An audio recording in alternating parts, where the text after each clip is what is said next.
আর এমন একটি সময় দ্রুতই ঘনিয়ে আসছে যখন আপনি আর আমি কবরে শায়িত হব, আর কিছু মানুষ আমাদের কথা মনে রাখবে এবং তারা আমাদের জন্য কাঁদবে।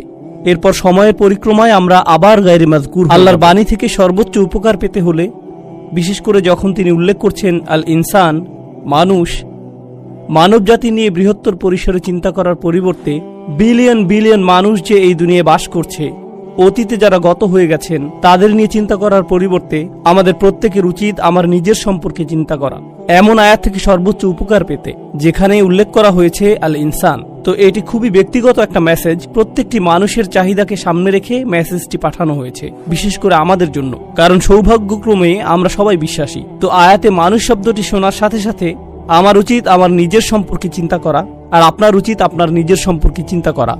হাল আতা আলাল ইনসানি হাইনুম মিনাদ দাহরি লাম ইয়াকুন শাইআম মাযকুরা।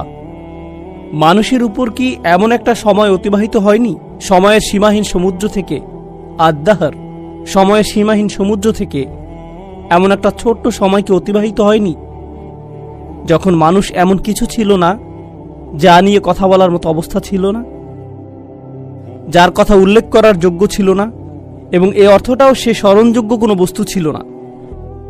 আল্লাহ আপনাকে আমাকে খুবই সহজ একটা প্রশ্ন করেছেন, এমন একটা সময় কি অতিবাহিত হয়নি যখন কেউ তোমার কথা মনে করত না? এমন একটা সময় কি ছিল না যখন কেউ তোমার ব্যাপারে কিছু বলতো না? যদিও তোমার অস্তিত্ব ছিল, কিন্তু মানুষ তোমাকে নিয়ে কথা বলতে লজ্জা পেত, তোমার ব্যাপারে কথা বলতে তাদের অস্বস্তি লাগত। তৎক্ষণাৎ পরবর্তী আয়াতে তিনি বললেন, তিনি মানুষকে একটি তরল পদার্থ থেকে সৃষ্টি করেছেন, এক ফোঁটা পানি থেকে, নুতফা, যা মিশ্রিত, অর্থাৎ মিশ্রিত নারী এবং পুরুষের মাঝে।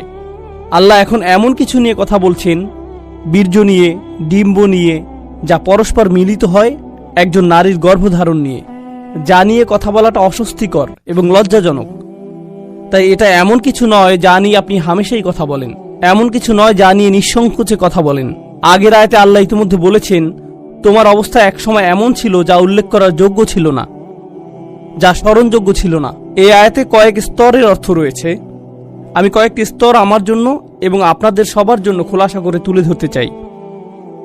মহাবিশ্ব, বস্তুগত বিশ্বকে আমরা যেভাবে